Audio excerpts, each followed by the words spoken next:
one more scene with our antagonist.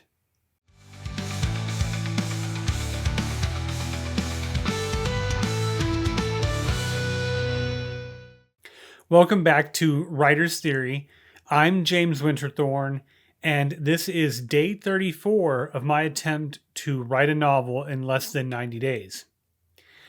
In the past couple writing sessions, we have been getting to know our antagonist, Silas Shaw, and we've followed him basically a day in the life of this character, trying to both understand him as a character, see what his motivations are, and lay the stage for future chapters.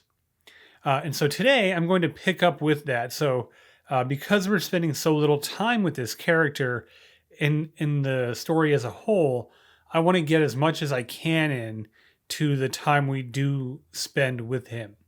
And so that's going to be the effort today, is both wrapping up or continuing the character development for Shaw, and to lay some groundwork or foreshadow some things to come for future chapters. So that's my effort for day 34. Let's get into it and see how it goes. So yesterday I was talking about how I felt like I should have ended the chapter yesterday.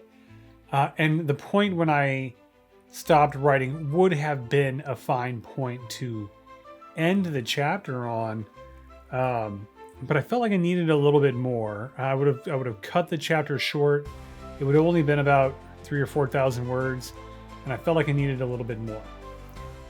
So I decided to have him go into the church that was outside, or that they had approached. He said he was going to go into church, and I decided to have him do that, and decided to do some things here with his interaction with the Reverend, and the purpose behind what the church means. So there's a lot of ways to play something like this. And I think what I wanted to do is to have this image of piety and faithfulness on the part of Shaw that he may or may not have, but I wanted to have that opposed with his own dealings and his own desire for wealth and power. And I wanted it to be reflected in one place. And so that's my attempt here. What I'm doing here is really just describing the church as being built. It's being built with the support of Shaw and his money. So that looks like a great thing too. But I wanted him to, there to be additional motivation for him wanting to take these actions. And some of the things I looked it up, I don't know that a pulpit would be in a Protestant church. Certainly in a Catholic church. But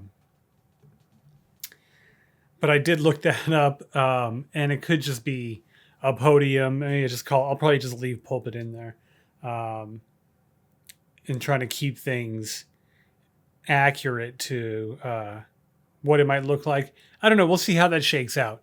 And it's a minor detail, and I don't know if I'll get into it a whole lot. But I wanted to have Shaw have this opposing parts of himself, or at least the presentation of himself, where he seems like this very generous and pious person, but he has ulterior motives to even building a church. And I wanted his character to be complicated in that regard, and also just a little slimy. Just like I've already established that he's not a nice guy, and I wanted that to be consistent even with his faithfulness and his presentation of himself. So let's get into the rest of day 34 and see how I end this chapter.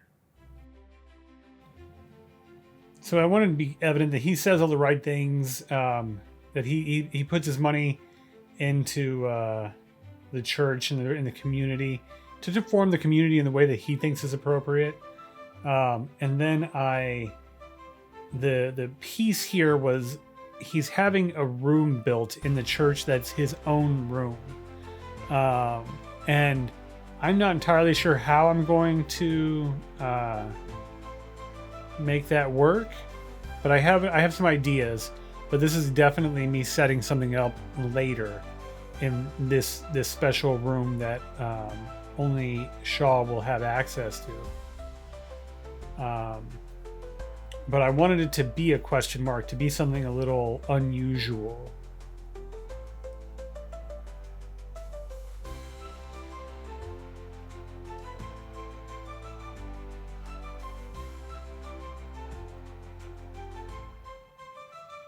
Of course, his presentation needs to continually present himself as faithful, as strong, as powerful, all of these things. And that's how I wanted to leave it as well.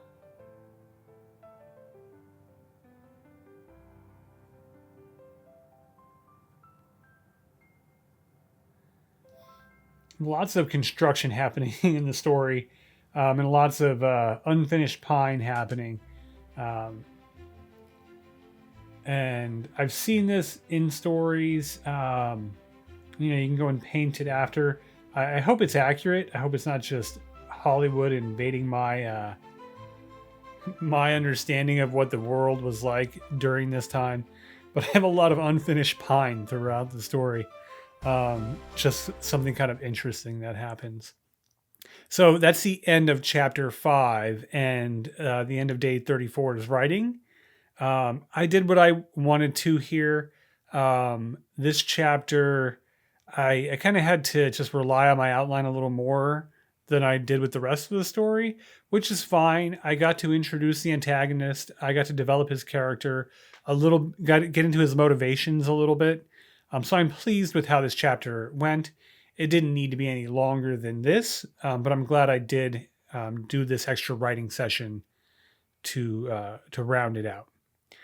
So with that, let's do today's line of the day. The world of wants and obligations waited outside the entrance to the unfinished church. I like this line because it gives him a moment of peace from all of the demands on his life, even if they are self-imposed. This line just embodies the pressures that he feels, even though he tends to invite them on himself. So I thought the line was a good example of that.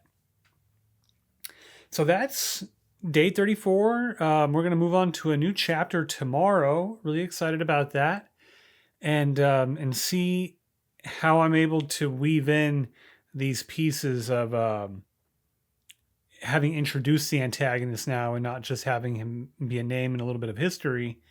The foreshadowing that's happening here, how's that all going to shake out? I'm curious to see how it goes. So I hope that you are too. If you're liking this journey and you want to see my writing session tomorrow and see what this project looks like at the end, please like and subscribe, and I will see you tomorrow.